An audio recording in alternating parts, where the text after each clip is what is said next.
Today on Game Talk Live, we're taking another look at how blockchain technology could change the way gamers interact with their favorite titles and each other. Let's cash in.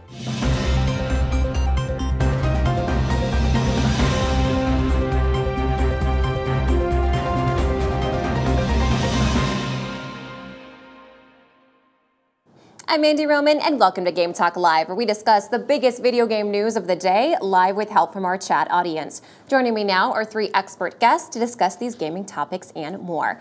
First up is Malcolm. Malcolm CasSelle is CIO of OP Skins and president of the Worldwide Asset Exchange, or WAX. WAX is a decentralized platform for the development of secure in-game virtual item exchanges on the blockchain, created by OP Skins.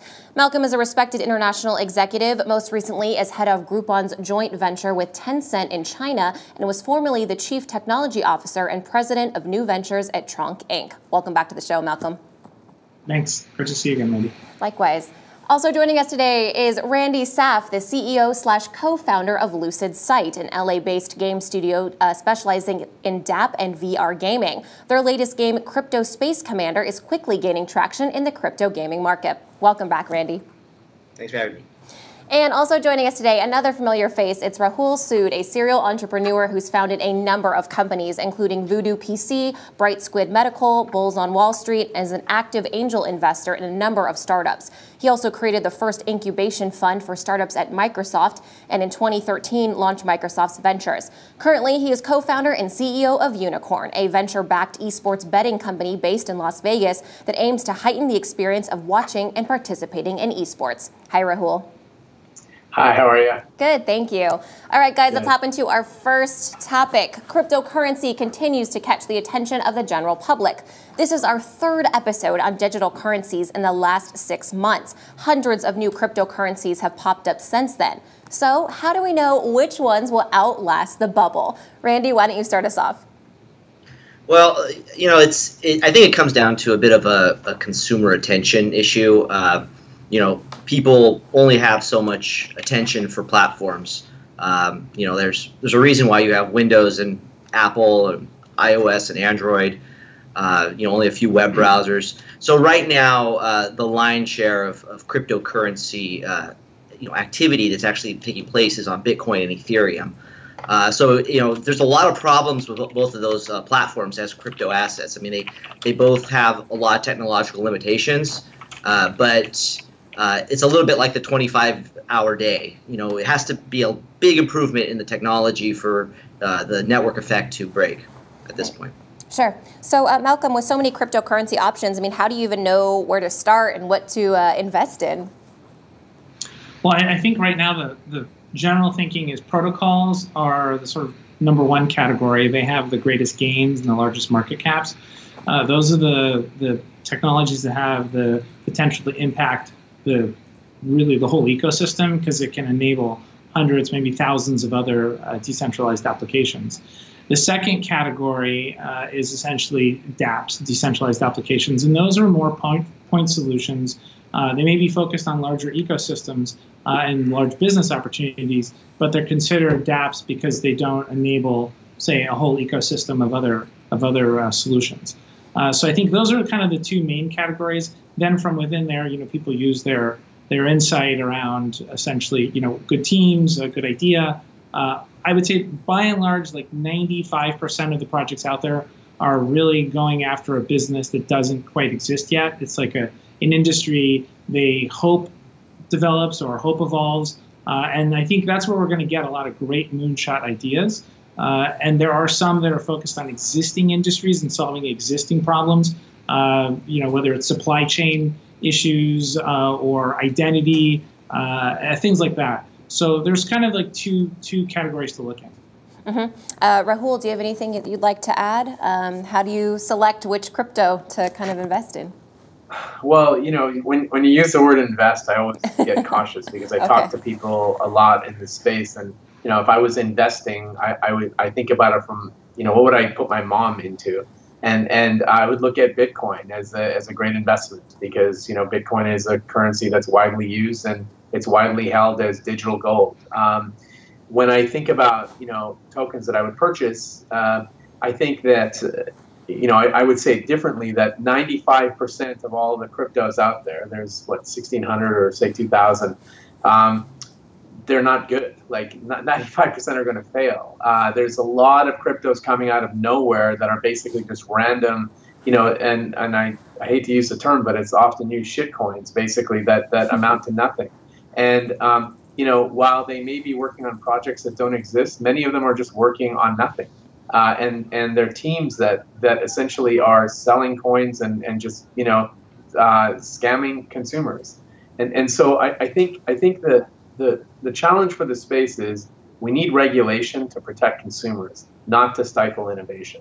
And the other thing is people who are getting into crypto should look for platforms that have a big potential to grow. And what's really interesting about the gaming space, the space that we're in, many of our customers already use crypto. They trade it, they're familiar with it, they get it.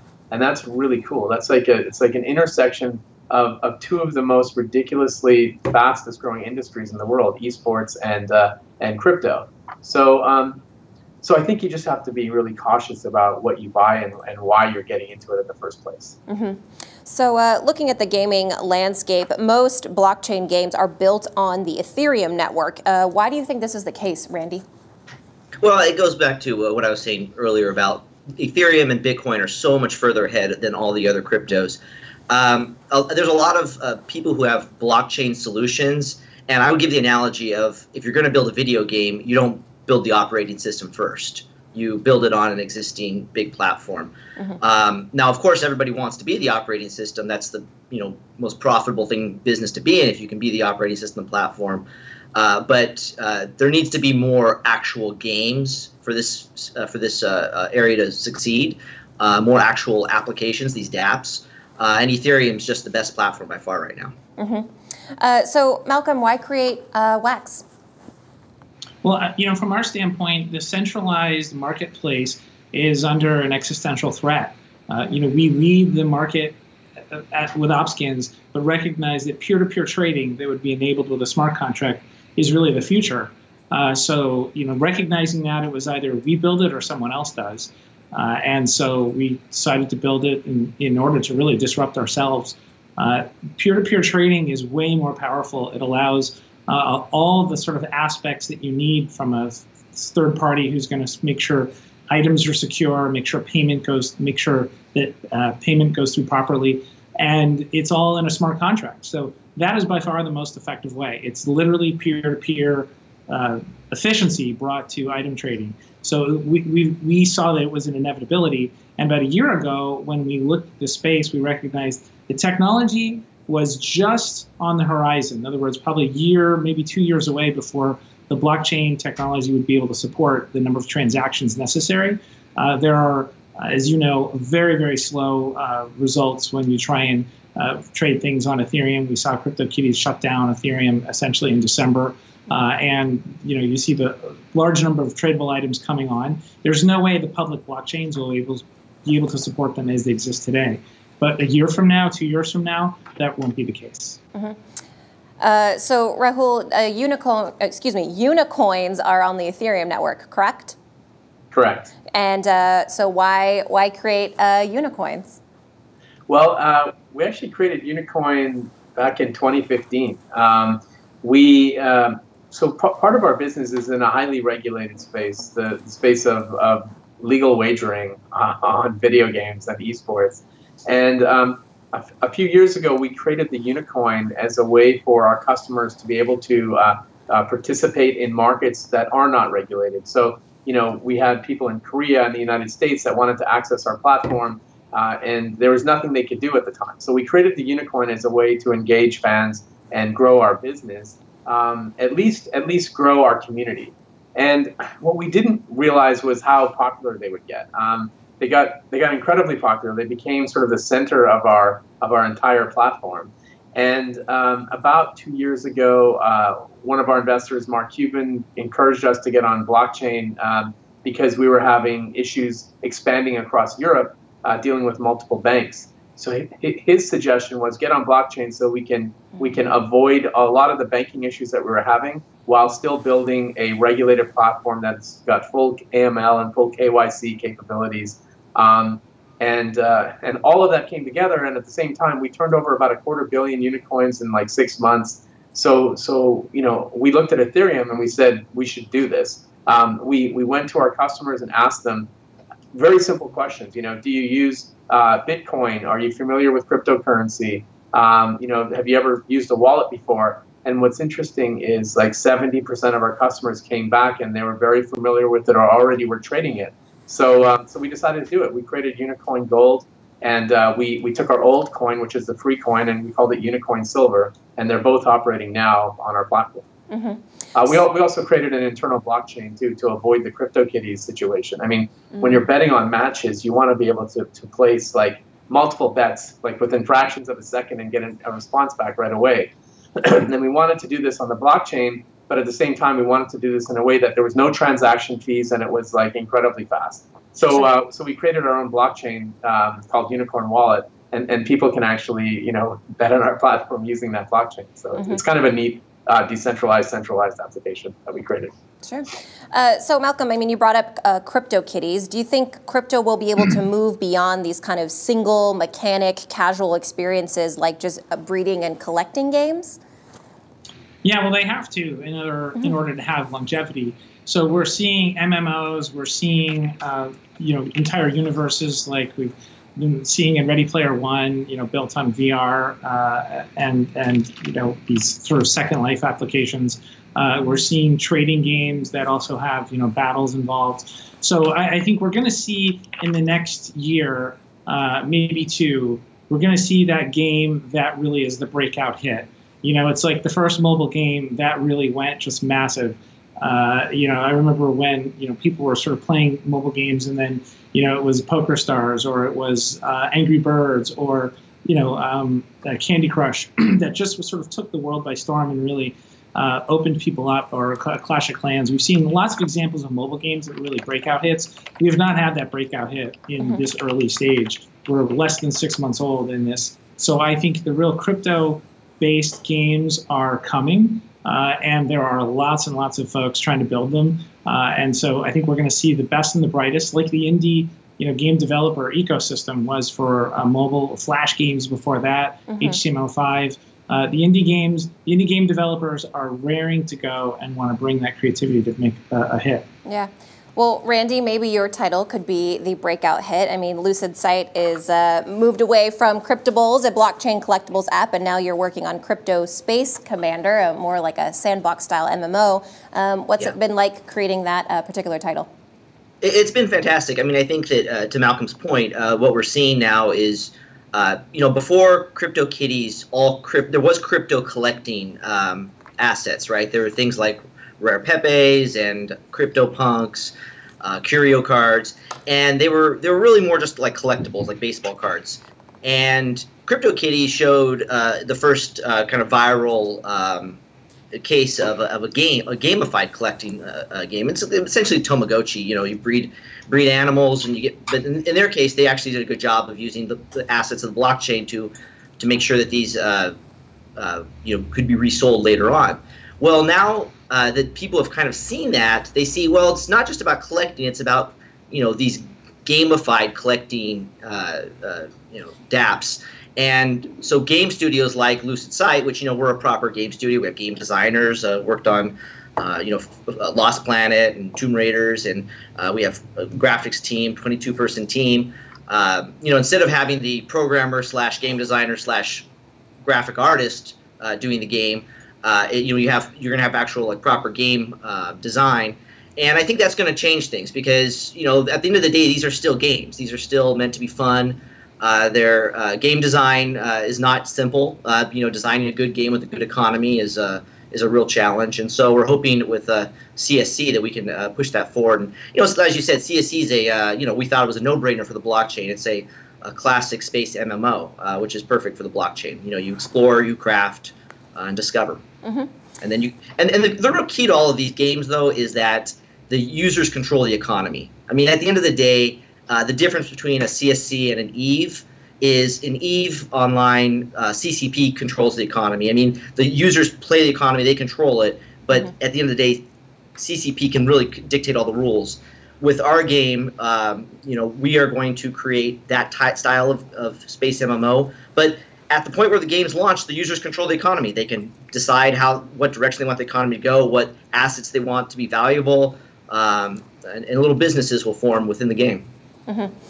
All right, guys, it's time to take a quick break. But before we do, I want to ask our viewers to leave a comment or send us a tweet at Game Talk Live, letting us know what topics you'd like to see us discuss on the show. We'll be right back. Hi, my name's Todd. We're going to be playing some H1Z1, and a lot of you out there are going to be able to win some prizes by guessing when our guests die. Sasha, are you ready to go play some H1Z1? Let's do this. I think we've seen this story before. We got a lot of guests tonight from all over the world. They're competing for a trophy, our Champion of the Night prize. Which one of you is going to be the best player tonight? Anybody that comes in my way is done. Get a helmet, get a backpack, get a rifle. Kill everyone. Kill that person. Engage. Kill. Oh my God! I give the people what they want to see. Oh my God! Oh wow, he took a big hit. He got it, guys! Can you throw me in like the Norwegian server or like someplace where they're just not gonna find me? No. Did I die first? No one's died that early in the game ever.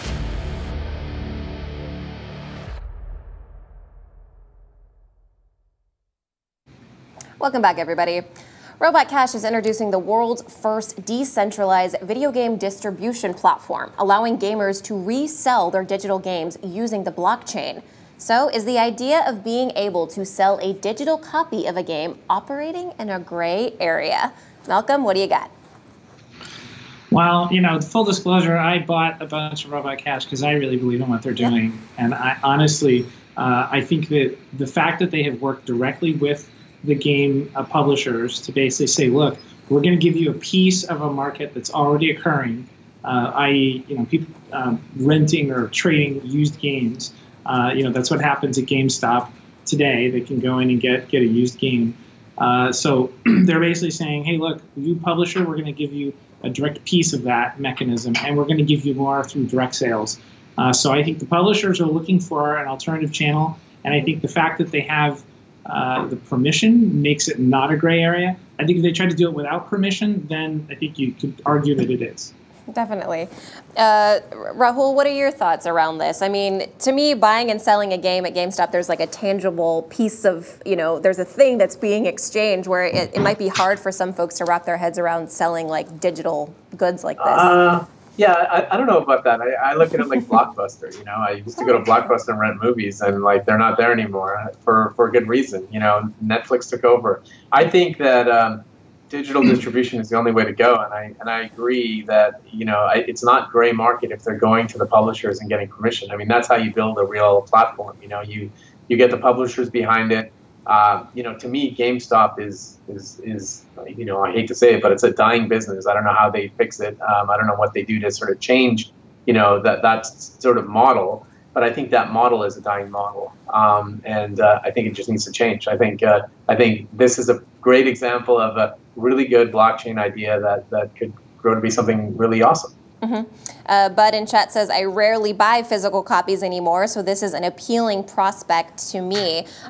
So is the key to this that the titles, the game titles themselves exist on the blockchain, that there's kind of this ledger or this record, so pirated games can't be sold? Randy, maybe you can enlighten a little bit. Well, I mean, you got to go back to what Bitcoin is. Essentially, all Bitcoin invented was digital scarcity. All Bitcoin does is keep track of Bitcoin. That's really the main purpose of Bitcoin, is to keep track of who owns a Bitcoin. So using that same idea to say who owns a video game or who owns an in-game asset that they can sell on Wax or that they can craft in CSC, that's all it's doing, is just keeping track of who owns what. So I think it's a natural fit. I mean, whether or not they can pull gamers away from Steam, where all the achievements and everything are locked in, that's another story. But I think that a lot of people still buy physical copies just so they can resell them. And so it seems pretty natural that there needs to be a digital solution to this, just like Bitcoin's a digital solution to money. Mm-hmm. Yeah, it's going to be hard to pull someone like me away from Steam, just because I have hundreds of games on the platform, and I just find it really easy. But you never know. You never know. Mm-hmm. Yeah, one of the things that the Robot Cash is doing is, they have essentially a DRM wrapped around permissions. So basically, they can track when it goes from seller to to a buyer, and in that they can make sure everybody gets paid appropriately. So they're really just using blockchain to track all that activity and assure that an item can be sold and under what terms. Go ahead, Randy. What I think this kind of goes towards is consumers' understanding of what they're buying when they spend money on something digital. For a very, very long time, people have been buying digital things, and they're getting a license to use it. When you buy an iPhone, you are getting the hardware. You physically own the hardware. You can resell it, but you don't own iOS. You have a license to use iOS. Before Bitcoin, that made total intuitive sense to everyone. I think there will be some diffusion. I don't know whether it's a 2-year, 5-year, 20-year thing where consumers say, wait a minute, I spent my money on this digital item. I should own it. I don't just want a license to use it. If I told you you have a license to use your car, you'd tell me I was crazy. It's like you can't change the color of your car. You can't sell your car. Almost everything in the physical world, there's some reason it just has evolved as this intuition that licensing software is okay, and I think consumers will push back against that eventually. Alexander in chat asks, so will the publisher get rewarded for a game twice? So I have a little bit of clarification around that. They get 95% of the revenue of the first time the game sells, and then they'll get 70% of the revenue earned from the resale of the used game, which means that, yes, money goes back into their pocket then a second time or a third time or however many times this game gets resold. So this is very interesting. I mean, now I'm starting to think about microtransactions and if that will kind of eliminate the need for microtransactions if we're getting all this extra revenue from the second or third sale of their titles. So to me, this sounds like a great idea on paper, but do you think this type of service has legs? Is it a viable contender to Steam? Rahul? Well, I think the part that will irk people is the fact that the publisher makes money after they already own the game. Like, so if I want to sell something, like if I buy this phone, for example, and I sell it, I don't want Essential to make another margin off of it, right? Or Apple or whatever. I don't want that to happen. So that part's kind of weird for me.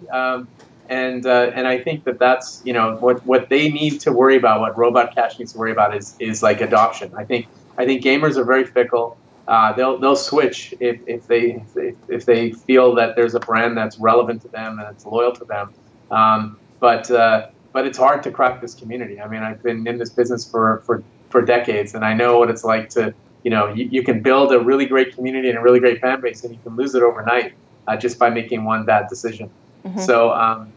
So those economics seem to make sense from a publisher standpoint, maybe not from a consumer standpoint. I think they're going to have to answer some questions as to why it benefits the consumer.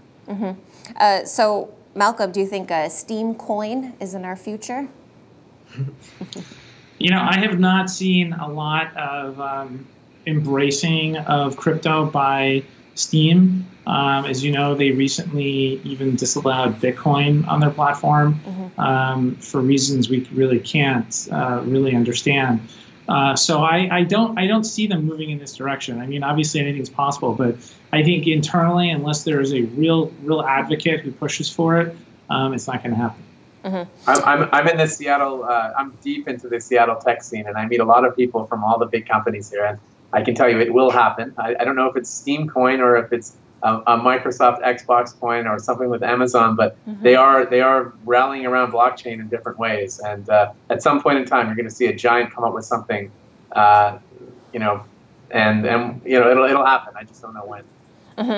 I mean, I'll throw one other point out there is that if you're a fan of a game developer, of a studio, you'll have you might have 4 copies of Skyrim, right? You might have the VR copy, the PC copy, the PlayStation copy, and you don't mind that because you're a fan. So why not have a super deluxe copy that is endorsed by the developer and is a special first edition? Because again, this kind of goes back to provenance. Art, game design is art.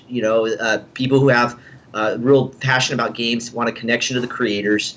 So I think that you might even see different tiers of pricing. I mean, kind of like you see gold edition bundles with a special medallion. That type of thing will start to show up with blockchain assets, I believe, within games. And Oh, good, Randy. More collector's editions to spend all of my money on. Thank you for that.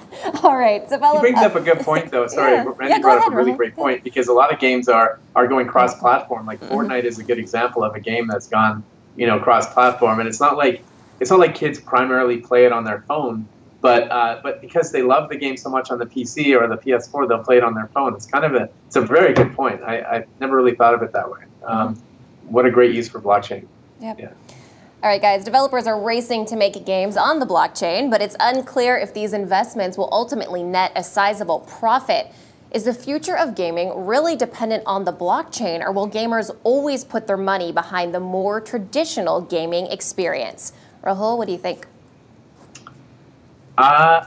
I don't know how to answer that. Could you maybe help me understand the question a bit better? Do you think that gamers are going to adopt blockchain, technology, or do you think they want literally a physical copy of a game? Oh, no. So look, it's already been said. Gamers don't care about physical copies of games. Like digital, on console it's different. Console's a little bit further behind, but like PC and phone is all about digital distribution. They don't care about that. But they also don't care about the technology, the underlying technology behind it. So you can't say, are gamers going to get behind blockchain? No, gamers are going to get behind really great games. And if a really great game happens to be built on blockchain, they'll get behind it. My thinking is that in order for crypto to become, mainstream, we need three things to happen. First, we need regulation to protect consumers. We need governments to embrace it. Second thing is we need banks to embrace it. The banks need to support it, and they need to back companies like ours. And the last thing is we need to make it easier for consumers, like seamless. Trading crypto and buying and selling tokens is not an easy task. We're busy every day trying to make Unikrn Wallet easier for customers, because believe me, customers don't give a crap whether it's on blockchain or this chain or that chain. They don't care. What they care about is the experience that they get when they come and work with the product.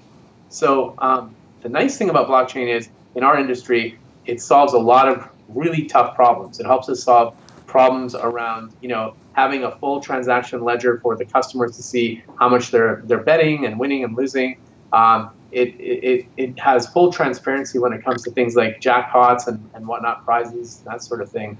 And then, of course, the anti-money laundering and the KYC stuff that goes along with it, and just the speed of transactions and the fact that we can take our platform and give it to other companies to use, in a decentralized way, so that they can put a token on it and start accepting bets and that sort of thing. Blockchain is an amazing underlying technology, but to the consumers, they don't care. So can crypto games or dApps stand on their own legs, or are they primarily meant to serve as a gateway to further adoption of blockchain technology? Randy, what do you think? Well, I think dApps are, right now, dApp games in particular, are only really the second major consumer use case of crypto. ICOs were sort of the first. I guess Bitcoin, if you count money, but people really don't use Bitcoin as money right now. It's more of digital gold. Then there's ICOs, which was the first kind of killer app of Ethereum. Now dApps are really in this very young space, really the third consumer use case. And I think it's the one that the consumers will connect to the most. And I think what we'll see is there will be actual big game studios that eventually get into this space. And it doesn't have to be like black and white. It doesn't have to be the dApp doesn't have, 3D graphics. For example, we're building our game on the Unity platform. We're using a proper graphics gaming engine, and it's going to be all 3D, rich, beautiful graphics, like a game. I don't think a player will play it.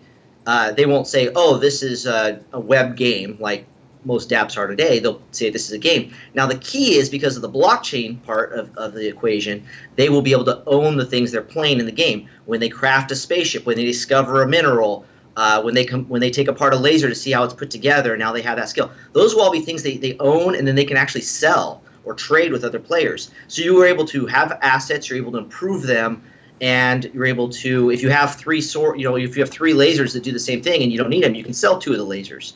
And that's a whole other element to the gaming that actually fits. I mean, you can look at a lot of traditional, really fun games and say, would that game be a little bit more fun if I could do that? Like, would Skyrim be a little bit more fun if I could, just selling the staffs to the other merchants, I could actually sell it to other players of Skyrim? And I think the answer is yes. I think it would be a lot of fun.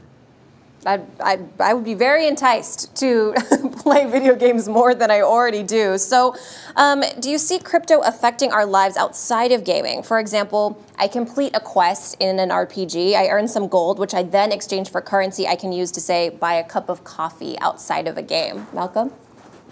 Yeah, I think the future of gaming is really the ability to make a living playing games, beyond just being an esports player or, providing content to a large group.